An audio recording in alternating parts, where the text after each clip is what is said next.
Your camera falls at the very bottom of the list when the quality of your videos is concerned. Today, let's talk a bit about this statement. Also, to keep things fresh, I've invited over Shlok from Tech Burner to help me make this point and help you guys understand the importance of your camera practically when you're actually shooting your video. With that being said, without any further ado, be sure to drop a like, subscribe to the channel, and let's get started.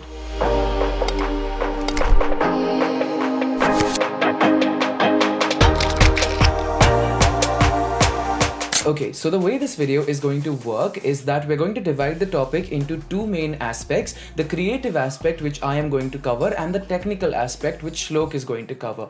With that being said, the first creative aspect as to why gear has always been secondary is and always has been narrative. Now, so many of us these days have been hell-bent on shooting in higher resolutions, getting new cameras, looking at the best of the best available in the market right now, that a good portion of us have forgotten that a camera is only a tool that helps you in putting forward the story or the narrative. A camera will only allow you to shoot in higher resolutions. It's not going to transform a person who has no knowledge or ideas from a day into Christopher Nolan. So it's only going to help you in making something look good, but it will not help you with the narrative side, which is the main part of your video, the main part of whatever you're shooting. Gear always comes secondary, and therefore the narrative is extremely important, and gear will always remain at a lower level compared to your story or the main purpose of why you're making a certain video.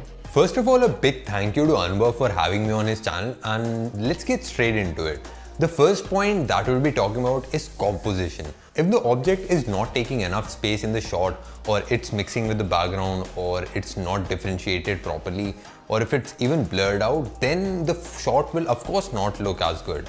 But if the object is the main attraction of the shot itself and it's also complementing the background, then it would look just perfect, even if you capture it with just the mobile camera itself. Now, number two on the creative aspect for me has to be knowledge. Now, as I said, in order to make a high quality video, and when I say quality, I do not mean the resolution or the camera, I mean each and every aspect of the video. You need to have sufficient knowledge as well as ideas about the tiny things that make all the differences. Everything from the way you decide to light a particular shot to the type of lenses that you choose before you go out to shoot, and the narrative and the story will always remain at a much higher level compared to the actual camera or the resolution you shoot at. There have been tons of feature films as well as short films which have received many honorable awards that were shot on phones or very entry-level DSLR or mirrorless cameras, because that's what the point is.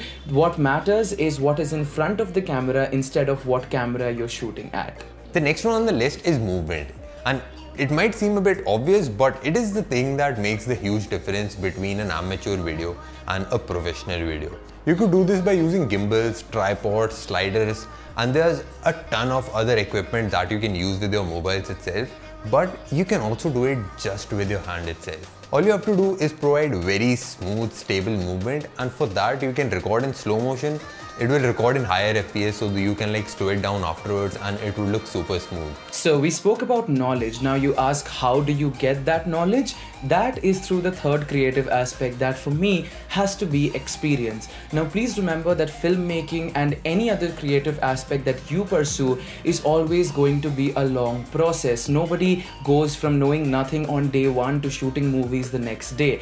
All of us have humble beginnings. For me personally, I used to make my YouTube videos on a phone, a very low-end phone for that matter, and then I got my first DSLR, which was the Nikon D3200, which was still a very entry-level camera, and now I'm shooting on the Sony a6300, which is still not high-end in any way, but it is a mid-end professional camera that gets the job done perfectly. So I guess what I'm trying to say is the fact that no matter what gear you have, you are the person who's going to hold back the quality of your videos and not the camera that you shoot at.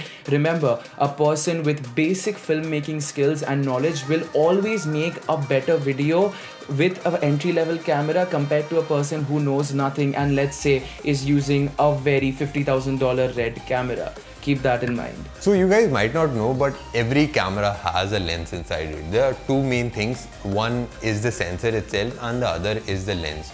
So even in a mobile phone, there is a lens that is inbuilt with the sensor itself. You can also add extra lenses over the top of the lenses that are already present in your mobile phone, and that will also increase the capability of your mobile smartphone camera. So if your lens is of good quality and it has a huge aperture, then you can get background blur like automatically, and you don't need to put in artificial portrait modes and stuff like that.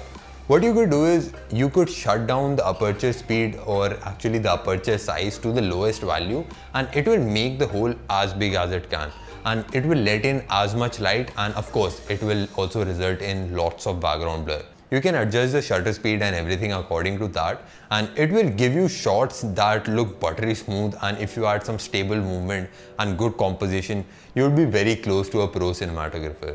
I hope that's how you pronounce it. So that was kind of it for my part. Again, thanks to Anwar for having me on this channel, and hope you grow big and of course get lots of views. That's what I wanted to say. Alright, bye. Shlok apparently has forgotten how to speak English because he's making so many Hindi videos. Just a joke. And well guys, that is pretty much it for today's video. If you guys did enjoy it, feel free to leave a like, subscribe to the channel. Let me know if you learned something of value, because that was the main purpose. Remember, your gear will not hold you back if you spend a little more time thinking about what you're going to shoot the next time you take out your camera. With that being said, feel free to follow me on Instagram if you guys like the content there. It's the first link in the description. I'm sure you guys will like the pictures that I post. And well, that's pretty much it. Until next time, I will see you guys. Have a great day. Peace out.